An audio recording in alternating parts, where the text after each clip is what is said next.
In foundation engineering, today we start a new chapter, file foundation. In this chapter, we're talking about what is file, load transfer to mechanism, types of file and their function, factor influence selection, types of file, their method of installation and their load carrying characteristic for the cohesive and granular soil. Pile subject to vertical load, pile load carrying capacity from static formula, dynamic formula, penetration test, data, pile load test, pile group carrying capacity, group efficiency, settlement, negative skin friction. તો આપણે આ ચેપ્ટરની અંદર બધી અલગ અલગ ટાઈપની pile સમજવાના છે અને પાઇલ કઈ રીતે સિલેક્ટ કરવું, એને કયા ફેક્ટર અફેક્ટ કરે છે એ જોવાના છે.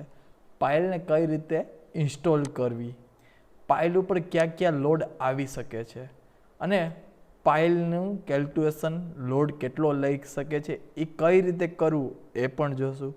પાઇલ ગ્રુપ શું છે ને એની લોડ કેરિંગ કેપેસિટી કઈ રીતે હોય છે ને તે કઈ રીતે એક્ટ કરશે એ બધું આપણે આ ચેપ્ટરમાં જોશું. તો હવે આપણે પાઇલ ફાઉન્ડેશન તો લગભગ બધાને ખ્યાલ હશે કે પાઇલ ફાઉન્ડેશન શું છે, કારણ કે આપણે પહેલા ચેપ્ટરથી કથા કરતા આવીએ છીએ. Pile foundation, deep foundation and Cello foundation. એમાં ડીપમાં આપણે પાઇલ વિશે પણ વાત કરેલી છે, કેસ એન્ડ કોફોર્ડેમ બધા વિશે આપણે વાત કરેલી છે. સો પાઇલ ફાઉન્ડેશન વિશે આપણે સ્ટડી કરવું ઘણું બધું જરૂરી છે. હેવી સ્ટ્રક્ચરમાં જનરલી પાઇલ ફાઉન્ડેશન જ યુઝ થતા હોય છે. નાવ હવે આપણે બેઝિક ઇન્ટ્રોડક્શનથી સ્ટાર્ટ કરશું અને એના ક્લાસિફિકેશન બહુ બધા છે. આજે જેટલા થાય આપણીથી એટલા આજે આપણે કરશું, બાકી નેક્સ્ટ લેક્ચરમાં આપણે બીજા ક્લાસિફિકેશન જોશું. અ pile is a slender structure member made of steel, concrete, wood or composite material. Pile એક સ્લેન્ડર સ્ટ્રક્ચર છે, એ સ્ટીલ, કોન્ક્રીટનું કે કોમ્પોઝાઇટ બનેલું એક મટીરિયલ છે. Pile is either driven into soil or from in situ by excavating a hole and filling it with the concrete. Pile કાં તમે factory મેડ હોય તો એને અંદર કોઈ મિકેનિઝમ મદદથી અંદર જમીનની અંદર નાખવામાં આવે છે, અથવા તો એને આપણે બોરહોલ એસ્કેવેટ કરી અને કોન્ક્રીટ ફિલ કરીને બનાવવામાં આવે છે. Pile founded are instead to transmit the structure load through the zone of poor soil to a depth where the soil has the desired capacity to transmit the load. Pile are somewhat similar to column in that load developed at one level are transmitted to a lower level. But the pile obtain lateral support from the soil in the which they are embedded so that there is no concept with regard to buckling, and it is this respect they different from the column. Pile અને column બે similar વસ્તુ છે. Pile પણ એક લેવલથી બીજા level ઉપર load transfer કરે છે, કોલમ પણ એક લેવલથી બીજા જગ્યાએ લોડ ટ્રાન્સફર કરે છે. બટ ડિફરન્ટ શું છે? ડિફરન્ટ બે વચ્ચે એક જ છે કે ભાઈ પાઇલ હોય છે ને એને સોઇલનો આજુબાજુથી સપોર્ટ હોય છે, કોલમને હોતો નથી. એટલે કોલમમાં જનરલી બકલિંગ થવાના ચાન્સીસ હોય છે, પાઇલમાં નથી હોતા. The pile may be driven or place vertical or with the batten. A pile foundation usually consists of the number of pile which together support a structure. Pile foundation ત્યાં ઘણી બધી pile કરેલી હોય છે તે સ્ટ્રક્ચરને સપોર્ટ કરે છે. આ તમે ફિગર જોઈ શકો છો કે ભાઈ આ પિયર છે ને, પિયર પાણીમાં, એમાં નીચે ઘણી બધી પાઇલ હોય, જો તમે અહીંયા જોઈ શકો છો. એની માથે આ પાઇલ કેપ કહેવાય, આ જે માથે છે ને પાઇલ કેપ કે ને, એમાંથી એક સિંગલ પિયર કે એક સિંગલ કોલમ ઊભો થતો હોય. આ બધા બ્રિજમાં એ રીતે હોય. આ તમે અહીંયા જોઈ શકો છો, જો આ જો પિયર ઊભો છે, જો અહીંયા છે ને આ પાઇલ કેપ છે નીચે, એની નીચે ઝીણા ઝીણા કેટલાય પાઇલ હોય, ડિઝાઇનમાં જે મુજબ આવતા હોય. એની માથે પાઇલ કેપ થાય ને, એની માથે ઓનલી એક પિયર ઊભો થાય. આપણે આ જીઓનો ટાવર તો જગ્યાએ જગ્યાએ જોઈએ છે, જોવો છો કે નહીં?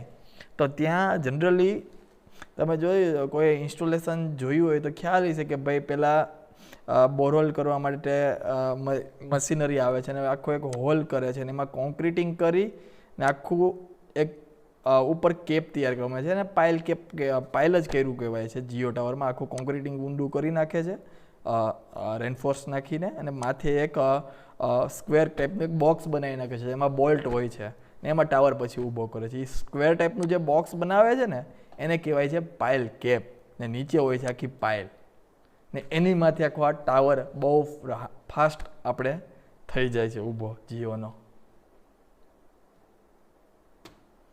Now necessity of the pile foundation. The load of the structure is heavy. Its distribution is uneven. The topsoil has poor bearing capacity. The subsoil water is high, so that pumping of water from the open trench for the shallow foundation is difficult and uneconomical. There is a large fluctuation in the subsoil water level. જ્યાં ફ્લેક્ચ્યુએશન ટૂંકમાં કોઈક વાર સદંતર પાણીનું level ઊંચું થઈ જતું હોય, કોઈક વાર સાવ નીચું થઈ જતું હોય, તો એવી જગ્યાએ પાઇલ ફાઉન્ડેશન કરવું ઘણું જરૂરી છે. Where timbering to the trench is difficult and costly.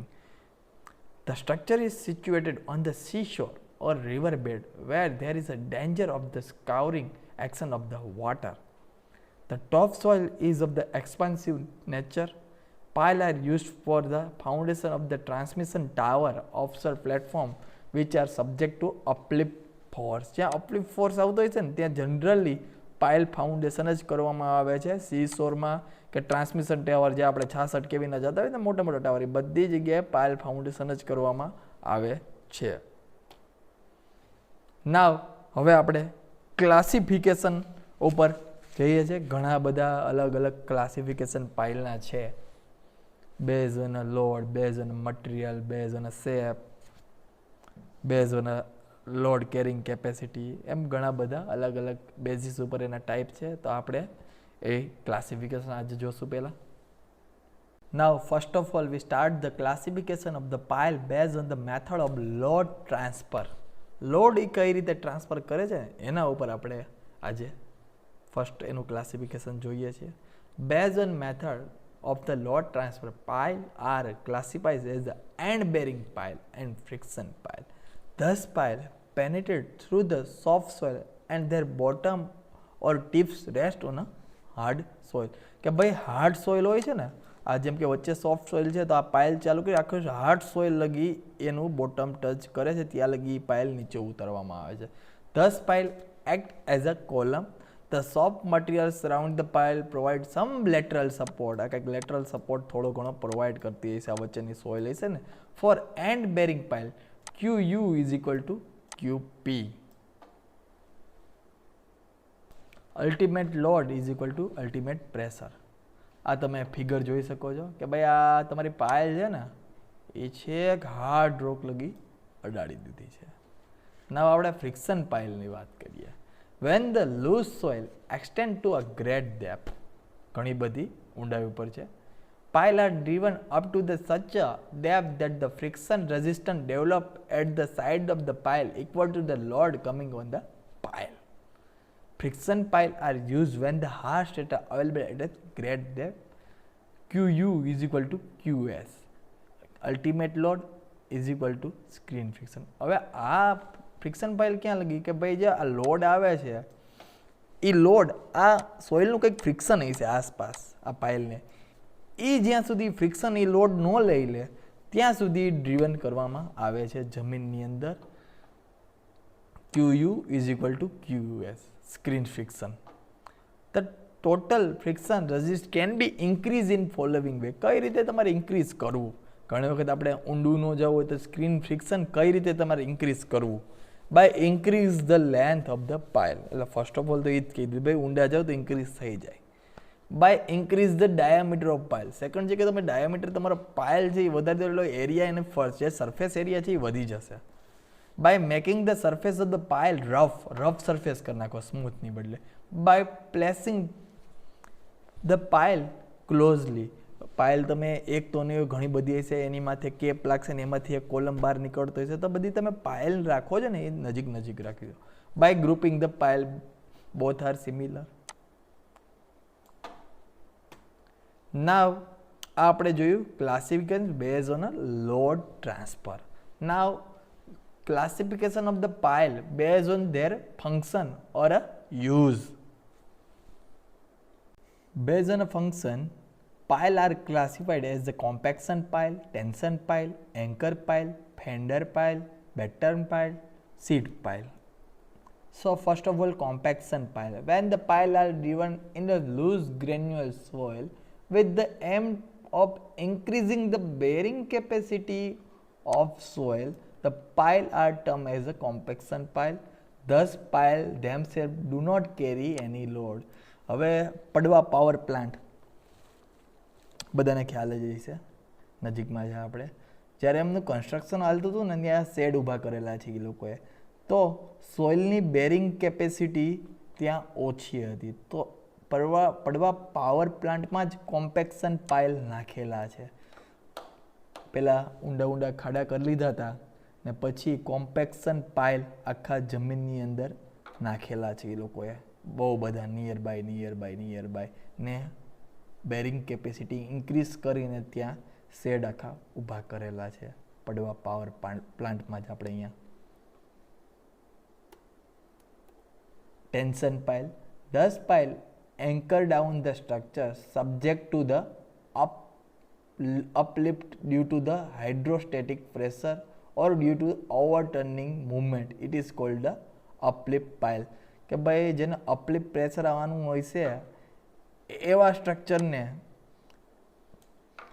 જે પાઇલ આપણે યુઝ કરીએ છીએ એને આપણે ટેન્શન પાઇલ કહીએ છીએ અને અપલિફ્ટ પાઇલ પણ કહીએ છીએ.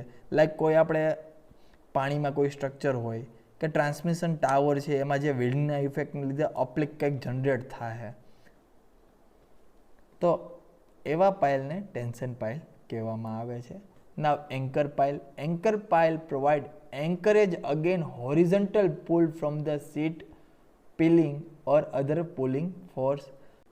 Feeder pile. Feeder pile are used to protect waterfront structure against impact from ship or other floating object. જે waterfront structure છે એને પ્રોટેક્ટ કરવા માટે યુઝ થાય. Batter pile, they are used to resist large horizontal force, inclined force. Seat pile, they are used as a bulkhead or impervious cutoff to the reduce seepage and uplift under hydraulic structure. Now seat pile are used for the following purpose. શેની માટે seat pile use થાય છે? To isolate foundation from adjacent soil. કોઈ foundation છે એની સોઇલના કોન્ટેક્ટમાં ન આવવા દેવું હોય, પડખેની કોઈ બીજી અલગ હોય, તો એની માટે આપણે ફરતો સીટ પાઇલમાં લગાવી શકીએ છીએ. To prevent underground movement of water, sheet pile લગાવી દે તો મૂવમેન્ટ ઓફ વોટર અટકી શકે છે. To prevent the transform of the machine vibration to the adjacent structure. કોઈ આસપાસના સ્ટ્રક્ચરમાં તમારે વાઇબ્રેશન આવતું હોય મશીનનું, તો તમે ત્યાં જમીનની અંદર સીટ પાઇલ લગાવી દો તો એ વાઇબ્રેશન અટકાવી શકે. To construct retaining wall in a dock, wharf and other marine structure, to protect river bank, to retain sides of the foundation trench, to work as a cut-off wall under dam, to confine the soil, thereby increase the bearing capacity of soil, to construct caisson for a water intake structure. Now difference between end bearing pile and friction pile. The bottom end of the pile rest on the hard strata. ભાઈ end bearing pile હોય છે તો એને bottom છે એ hard strata ઉપર rest કરે છે. When loose soil expect to a great depth, the bottom end of the pile does not reach up to the hard strata. Friction pile આપણે વાત કરીએ એમ કે ભાઈ એની જે સરફેસ છે એ જ friction is equal to ultimate load થઈ જાય છે ત્યાં સુધી જ હોય છે, તે હાર્ડ સ્ટ્રેટાને ટચ કરતા નથી કારણ કે તે બહુ ડેપ્થ ઉપર આવેલું હોય છે. Load is transfer at the tip of the pile. Load is transferred to the soil surrounding the pile by friction between soil and the pile material. It is suitable when the hard strata is available at a shallow depth. It is suitable when the soil expect to a great depth. by end bearing pile છે એમાં hard strata છે એ થોડુંક shallow depth છે, but friction પાઇલમાં બહુ જ ઊંડાઈ ઉપર હોય છે. Pile act as a column. Pile does not act as a column. End bearing pile are normally driven in the vertical direction. Friction pile may be driven in vertical or an inclined direction also. Dimensions of the pile are determined from the load on the pile and its material. Dimension of pile are dependent from the load on pile and roughness of the surface. The length of pile must be equal to the depth of the hard strata from the ground surface. The length of pile can be reduced by increase the diameter of the pile or by increase the roughness surface of the pile. આ બે વચ્ચેના different વારાઘડીએ જીટીયુમાં પૂછાય છે. Now next છે classification of pile base on the material and composition. એ આપણે next લેક્ચરમાં જોશું. નેક્સ્ટ લેક્ચરમાં classification of pile base on a material, classification of pile base on installation method, classification of pile base on their load carrying capacity, અને ત્યારબાદ factor influence the selection of the pile. એ જોશું આપણે next લેક્ચરમાં. Topic next lecture આપણે થોડોક મોટો રાખશું, એટલે ઓલમોસ્ટ આ લેક્ચરની જે બેઝિક થિયરી છે જે આપણે અત્યાર લગી ઓલરેડી બીસીમાં કે બીસીટી તમારે જે આવતું એમાં તમે ભણી ગયા છો, એ નેક્સ્ટ લેક્ચરમાં આપણે ઓલમોસ્ટ બધું પાઇલ ડ્રીવન ને એ બધું કમ્પ્લીટ કરી દેશું.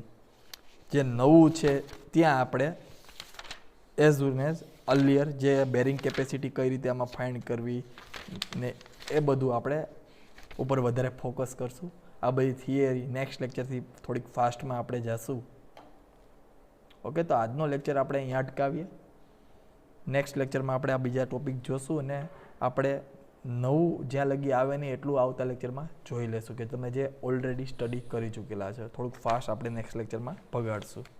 તો આજે આપણે આટલું અટકાવીએ. Thank you very much all of you. Have a good day.